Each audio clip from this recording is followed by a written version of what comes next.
Hey guys, welcome back to the channel. So why have I got 350 amps of lithium in this, and why am I running two separate systems? I'm going to run over what systems I've got and why I chose them, and what gear I'm using, and yeah, just sort of give you a bit of a rundown how I sort of went about that. Let's get into it.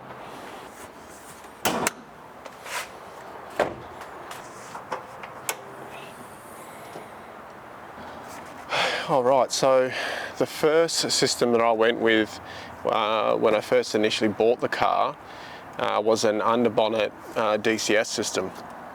So I've got the dual 75 amp hour DCS batteries.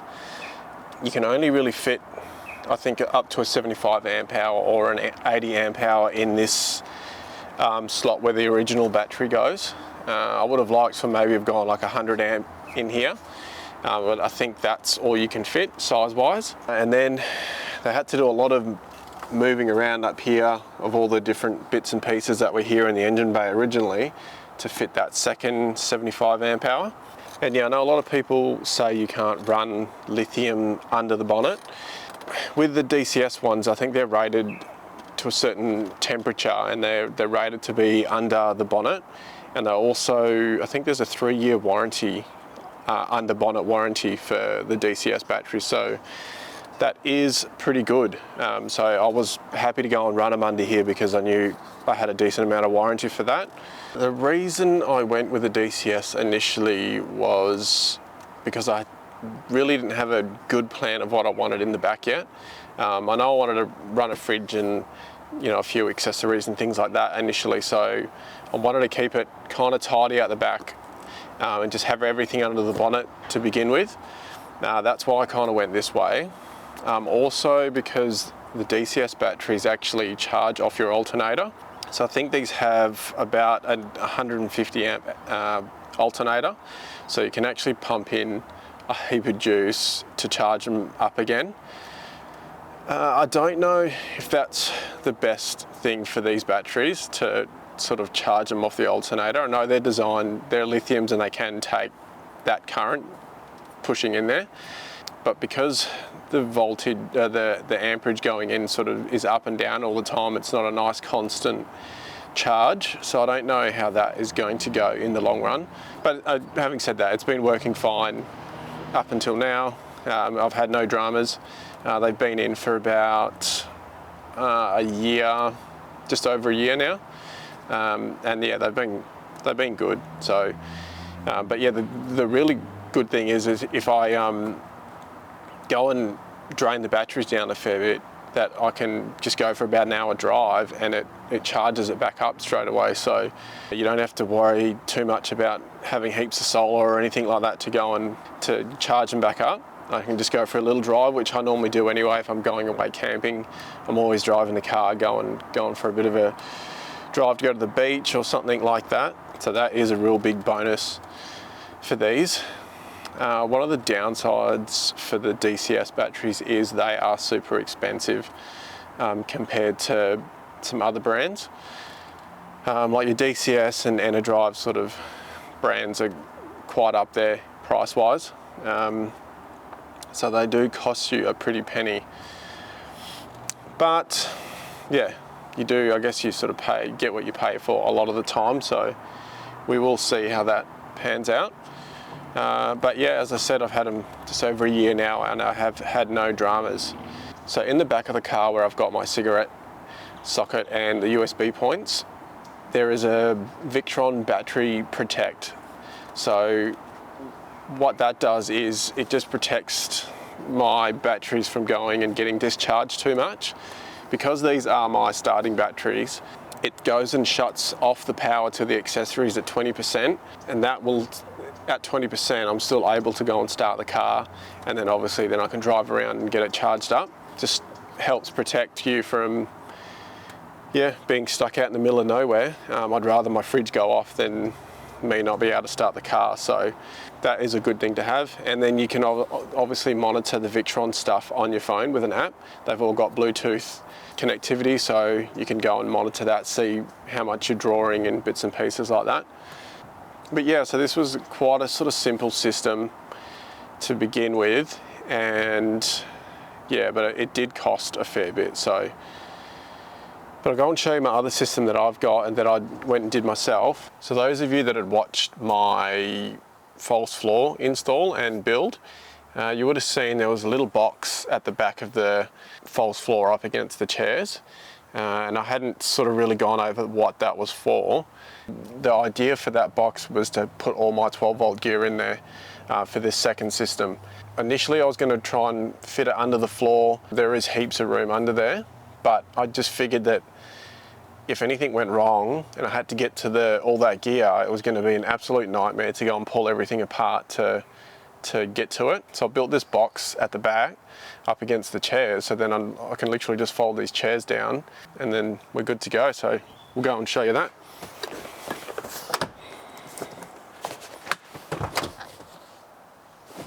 And here it all is.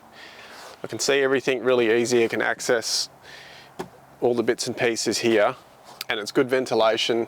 Yeah, I just thought this was going to be a lot better in the long term, just for troubleshooting anything like that. So, but yeah, let's go and show you a bit of a closer look. So what we've got here is a 200 amp hour ATG battery. That has a 200 amp hour continuous output. That's why I chose that one. These compared to the DCS are very, very cheap, but these get a really good wrap on a lot of the pages. It's from lithium battery wholesalers. There's a store in Osborne Park in Perth, and yeah, you can go and chat to, I think it was Alan, and yeah, he's super helpful. He'll sort of run you through all the options that they have. And yeah, I ended up going with this one.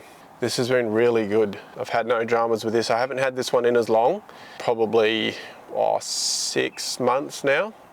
To go with that, I got a 2000 watt G&L inverter. It's got a 4000 watt surge, and yeah, these are again a lot cheaper than like your Red Arc and your Enerdrive sort of inverters, but these also get a really good wrap as well. I didn't want to go and spend a heap of money again on another system to go in the back here. I wanted to try something that was a bit budget friendly, yeah, and just see how that works. And I've had literally no dramas at the moment with it. To go and monitor this system at the back here, I've got this Victron Smart Shunt. So everything that I draw out of this system runs through this. So then I can go and see on my app what it's drawing, what the percentage of the battery is, how long I've got left with the battery at drawing a certain current. So that's really good to be able to just see what's going on. Obviously, if you're camping remote, you want to go and know what your batteries are doing, just so you can sort of change up if you need to go and start charging things and put solar panels out, etc. For keeping this system topped up, I've got Victron gear again.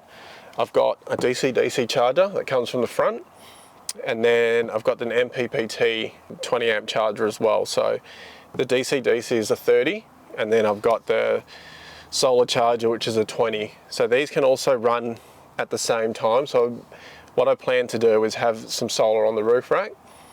So when I'm driving, charging it with the DC-DC, and when I've got the panel up the top, it'll also be charging with the solar. So then I can sort of, just put a little bit more back in, because yeah, this one doesn't charge off the alternator like the DC-DC, the DCS ones out the front. So it does take a lot longer to charge this system. Fuse-wise, what I've got to manage most of it is this Blue Sea System Safety Hub 150. You can see you can sort of access everything from the side here. Everything gets connected into the one spot here. You've got MIDI fuses, plus also your normal blade fuses. Then yeah, you can just flick that off. You can get to, it's got 4 MIDI fuses here, up to, I think they're up to 200 amps you can have running on there, like a MIDI fuse. Then you've got 6 blade fuses at the top. So you can see I'm running the inverter, the DC-DC charger off the MIDI fuses at the bottom, because I can run a bigger fuse. And then off the blade ones at the top, I've got like a fridge and just some different USB points, etc. And then yeah, it's also really cool. You can keep spare MIDI fuses, so you can hold 2 spare MIDI fuses in the lid and then 2 spare blade fuses as well. So it's a handy little unit because everything's just in one. It's got like a common bus bar there. Yeah, it's all in one. So it was really handy to have in here and just keep it quite simple. It might look, I guess, a little bit messier because you've got sort of cables coming out everywhere, but it's behind the chair, so it's not something I'm going to be looking at all the time, so I'm not really too fussed. I've also got a 200 amp fuse here as well that I can just disconnect the battery to this whole system. So if I need to work on it, I can just go and disconnect that and then do what I need to do here and then connect it back on. This is like everything here. So super simple. I've got some cables running down here and I've got an Anderson plug on the back of the car. And that also links up. I'm going to have that running up to the roof, so I can install a separate panel, like a removable panel outside, and then I'll also have that panel up on the roof, so I can connect them both up at once and have the 2 panels. If it's sunny and I'm out in the shade, I'll just have the one on the roof going. Unless I really need to go and put some juice back in, then I'll go and set up my portable one and move that around into the sun. So here we've got the plug for the solar input for that rear battery. That goes to the MPPT to go and keep that battery topped up. Yeah, that's obviously a trailer plug, and then this Anderson plug goes to my front battery. And that's for when we're tying the caravan, just to keep the fridge running and just charge the other battery in the caravan as well. So I'm just going to rattle off a few stats on these batteries. I'll list them up on the screen here as well. So the DCS, 75 amp hour, costs about $1,000. The ATG 200 amp costs $1,200 to buy. So yeah, obviously I've got 2 of the DCS ones, so that's $2,000. The max discharge on the DCS is 150 amps. I think because they're hooked in parallel, I think that makes it 300. So I'm not 100% on that, I'll double check that. The ATG is 200 amp hour discharge continuous. The life of these batteries, so the DCS one lists it as 2,500 cycles at 100% discharge, and the ATG has it at 4,500 at 80%. The DCS ones come with built-in Bluetooth, whereas the ATG doesn't. For me, it doesn't really matter because I've put the smart shunt on anyway. The DCS ones have 4-year warranty. Under Bonnet, I'm pretty sure it was only 3 years, but yeah, if you have them in the back, so I just looked up, it's 4 years warranty on those, whereas the ATG has 3 years warranty. So yeah, there's just a couple of stats there for you. Now, I guess you guys are probably asking why I've got 2 separate systems. And as I said, probably to be honest, at the beginning, I wasn't sure what I was going to do in the back of the car, but I knew I was going to have a fridge initially when I went camping, and I was going to need to charge a few things. That's why I got the DCS batteries in the front straight away, because I knew I still go camping all the time, so yeah, just have your normal stuff that you need charging. But then sort of a little bit later on down the track, we decided that we're probably going to start doing a lot more caravanning and going remote. And I want to personally start doing some longer trips just with the car. In the back, I want to run an induction. That was one of the main things, purely to save on weight, save on carrying the gas. I haven't done induction before, so I know it's one of those things that everyone's doing, so, but it's just convenient, it's light, I don't have to pack as much. That was a big bonus. And also I do landscape photography as well. So I've got the drones, my camera batteries, the laptop, all that sort of stuff that when I go away, I'll do a lot of filming, take a lot of photos, do a lot of editing.